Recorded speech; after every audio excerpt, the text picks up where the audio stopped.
नमस्कार, गोड्डा झार न्यूज में आप सभी का स्वागत है। आइए जानते हैं झारखंड की तमाम छोटी बड़ी मुख्य खबरों को।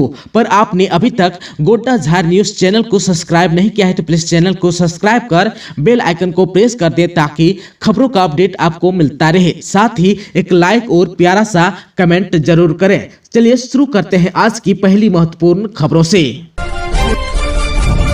आज 18 फरवरी को होगी कैबिनेट की बैठक। झारखंड लौटे सीएम हेमंत सोरेन। झारखंड के सीएम हेमंत सोरेन रविवार की देर रात विशेष विमान से दिल्ली से रांची लौट आए हैं। उनकी पत्नी कल्पना सोरेन भी उनके साथ थी।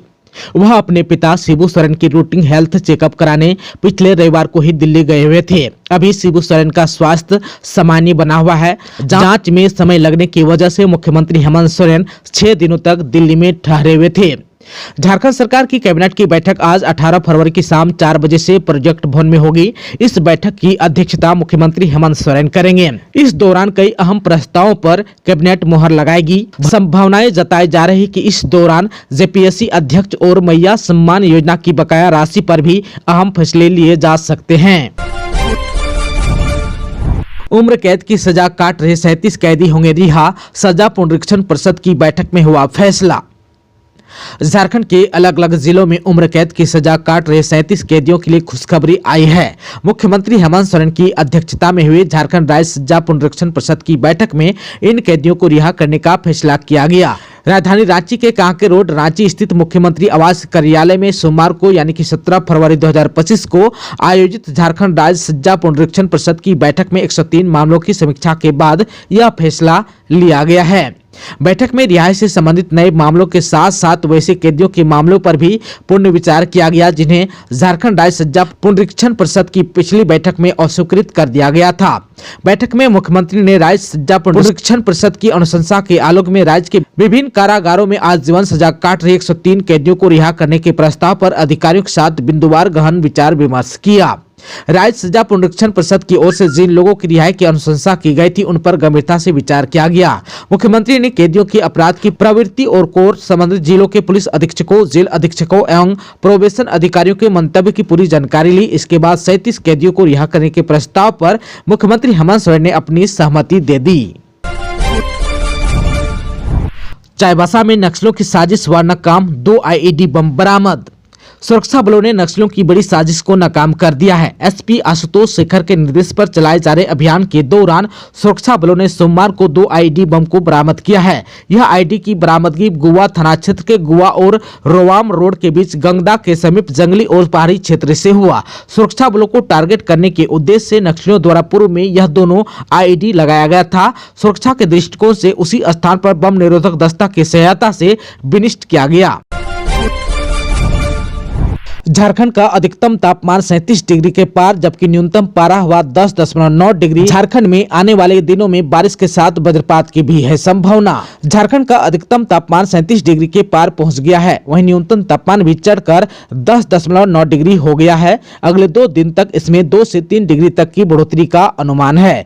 भारत मौसम विज्ञान विभाग के रांची स्थित मौसम केंद्र ने यह जानकारी दी है। मौसम वैज्ञानिक ने बताया कि समुद्र तल में वेस्टर्न डिस्टर्बेंस यानी कि पश्चिमी विक्षोभ ट्रफ और साइक्लोनिक सर्कुलेशन देखा जा रहा है। मौसम वैज्ञानिक ने कहा कि 19 और 20 फरवरी को झारखंड में गरज के साथ वज्रपात का अलर्ट जारी किया गया है।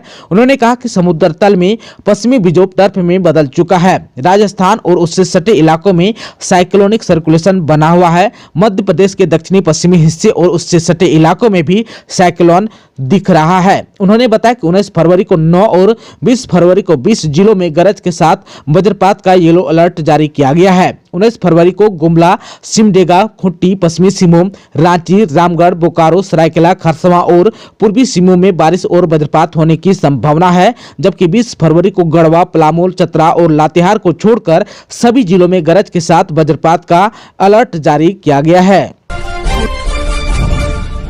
झारखंड में विभागीय अधिकारियों के साथ मंत्री दीपिका पांडे ने लोहरदगा के सर्किट हाउस में की बैठक। सूबे के ग्रामीण विकास और पंचायती राज मंत्री दीपिका पांडे सिंह बीते कुछ दिनों से लगातार क्षेत्र में एक्टिव है।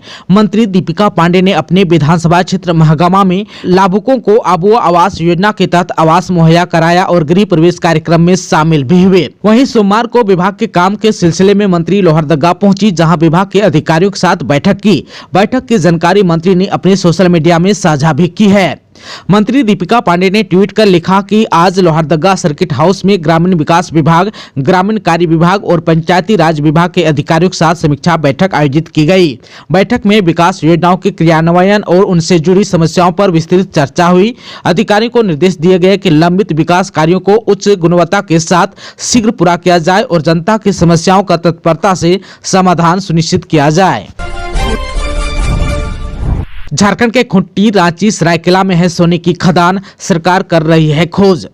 झारखंड के खूंटी में सोने की खदान मिलने की संभावना है। झारखंड सरकार द्वारा हाल ही में नवगठित company Jharkhand explorations and mining corporation limited Khunti के उलूहुरांग में सोने की खदान की खोज कर रही है। जानकारों की माने तो जल्द ही यहां सोने की खदान मिल सकती है।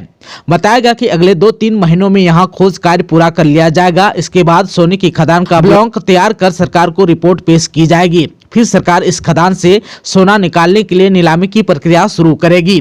वहीं खूंटी सहित सरायकेला और रांची जिले के कई इलाकों में भी सोने की खदान की खोज की जा रही है। इन जगहों पर भी JMCL द्वारा स्थल की जांच कर ली गई है। सैंपल की जांच की जा रही है, जिससे इसकी पुष्टि होगी कि कितना सोना है। गुमला साहित्य महोत्सव में साहित्यकारों का समागम, हेमंत सोरेन ने भेजा संदेश। झारखंड शिक्षा परियोजना परिषद एवं कोल इंडिया लिमिटेड के संयुक्त तत्वावधान में गुमला जिला प्रशासन ने द्वितीय गुमला साहित्य महोत्सव का आयोजन किया। द्वितीय गुमला साहित्य महोत्सव के दूसरे दिन कार्यक्रम का शुभारंभ उपायुक्त कर्ण सत्यार्थी के स्वागत संबोधन से हुआ। उन्होंने झारखंड के मुख्यमंत्री हेमंत सोरेन के संदेश को पढ़ा। मुख्यमंत्री ने अपने संदेश में गुमला के समृद्ध साहित्यिक परंपरा की सराहना करते हुए जिले में संचालित सावित्री बाई फुले पुस्तकालय और अन्य पुस्तकालयों के माध्यम से पठन पाठन संस्कृति को बढ़ावा देने के प्रयासों की प्रशंसा की। उन्होंने कहा कि इस महोत्सव से न केवल साहित्यिक प्रतिभाओं को मंच मिलेगा, बल्कि स्थानीय भाषाओं और सांस्कृतिक विरासत को राष्ट्रीय स्तर पर पहचान भी मिलेगी। आतंकी संगठन इंडियन मुजाहिदीन बढ़ा रहा है अपना नेटवर्क, स्पेशल ब्रांच ने किया है अलर्ट। इंडियन मुजाहिदीन के आतंकी सोशल मीडिया के माध्यम से नेटवर्क बढ़ाने के साथ साथ एक दूसरे से संपर्क भी कर रहे हैं। इस बात की जानकारी केंद्रीय खुफिया एजेंसी से मिलने के बाद पुलिस मुख्यालय के स्पेशल ब्रांच ने एक रिपोर्ट तैयार कर रांची, जमशेदपुर और धनबाद SSP के अलावा 21 जिलों के SP और ATS को अलर्ट किया है, ताकि सोशल मीडिया पर संदिग्ध लोगों की गतिविधियों पर नजर रखी जा सके। स्पेशल ब्रांच की ओर से यह निर्देश भी दिया गया है कि ऐसे मामले में जांच कर उचित कार्रवाई की जाए। 9 साल के क्षितिज की बेरहमी से हत्या, आंखें निकाली, पेट में चाकू से किए अनगिनत बार, झाड़ी में मिला शव। लातेहार जिले में 9 साल के बच्चे की घर से अपहरण करने के बाद उसकी बेरहमी से हत्या कर दी गई। अपहृत बच्चे का शव झाड़ी में मिला है। बच्चा का नाम क्षितिज कुमार है। घटना लातेहार जिले के महुआ टांड़ प्रखंड के नेतरहाट थाना क्षेत्र में हुई। क्षितिज कुमार का पिता का नाम प्रभात कुमार है। रविवार की रात से लापता इस बच्चे का शव सोमवार को दिन में करीब 2:30 बजे नेतरहाट अस्पताल के पीछे मिला। हत्यारों ने बच्चे की दोनों आंखें निकाल ली, उसके पेट में अनगिनत बार चाकू से वार किया, गले में सरिया तक डाल दिया गया। रविवार की रात में लगभग 8 बजे बच्चा खाना खाकर सोने गया था। थोड़ी देर बाद घर के लोगों ने कमरे में जाकर देखा तो क्षितिज वहां नहीं था। रात में ही प्रभात कुमार और उनके परिवार के सदस्यों ने रात भर उनकी तलाश की, लेकिन क्षितिज नहीं मिला। परिजनों ने नेतरहाट थाने में क्षितिज कुमार के लापता होने की रिपोर्ट लिखवाई। नेतरहाट पुलिस भी बच्चे की खोजबीन में जुट गई। काफी खोजबीन के बावजूद बच्चा नहीं मिला। वहीं दोपहर 2:30 बजे एक बच्चे के शव की सूचना मिली। उसकी पहचान क्षितिज कुमार के रूप में हुई। नेतरहाट पुलिस ने क्षितिज कुमार के शव को अपने कब्जे में लेकर पोस्टमार्टम के लिए लातेहार भेज दिया। नेतरहाट के थाना प्रभारी अभिषेक कुमार के नेतृत्व में हत्या की जांच शुरू कर दी गई है। थाना प्रभारी ने कहा कि हत्यारा कोई भी हो, जल्द ही पुलिस के गिरफ्त में होगा। हत्यारे को कड़ी से कड़ी सजा दिलाई जाएगी। लातेहार में सांसद आदर्श ग्राम में किसानों का अनिश्चितकालीन जमीन समाधि सत्याग्रह शुरू। लातेहार जिले के चंदवा प्रखंड सांसद आदर्श ग्राम में अन्नदाताओं की अनिश्चितकालीन जमीन समाधि सत्याग्रह सोमवार से शुरू की गई।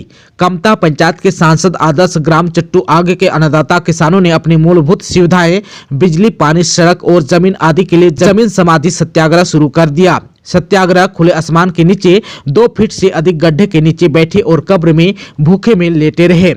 सत्याग्रह की अगुवाई करते हुए पंचायत समिति सदस्य अयूब खान ने कहा कि वर्ष 2017-18 में भाजपा के चतरा लोकसभा क्षेत्र के पूर्व सांसद ने सांसद आदर्श ग्राम के रूप में आदिवासी बहुल चट्टू आग ग्राम का चयन किया था। जिला प्रशासन ने संपूर्ण कामता पंचायत को सांसद आदर्श पंचायत घोषित कर दिया। प्रधानमंत्री की योजना अनुसार 2019 तक इस ग्राम पंचायत में सभी बुनियादी सुविधाएं बहाल करनी थी, लेकिन विकास से वंचित सांसद आदर्श ग्राम चट्टू आग एवं आदर्श पंचायत कामता का करीब 6 साल में न तस्वीर बदली न तकदीर। बिजली के लिए कई बार किसानों ने जिला मुख्यालय का चक्कर लगाया, लेकिन कुछ नहीं हुआ। गांव में अच्छी सड़कें नहीं है, जिस कारण ग्रामीणों को आम दिनों के अलावा बीमारी आदि में परेशानियों का सामना करना पड़ता है। खान ने कहा कि कई टोलों में मरीज को अस्पताल ले जाने के लिए एम्बुलेंस तक नहीं पहुंच पाती। ग्रामीणों को शुद्ध पेयजल तक नसीब नहीं है। थक हार कर किसान खुले आसमान के नीचे जमीन समाधि लेकर अपनी आवाज बुलंद कर रहे हैं। गांव की महिलाएं भी इस समाधि सत्याग्रह में बैठी हैं।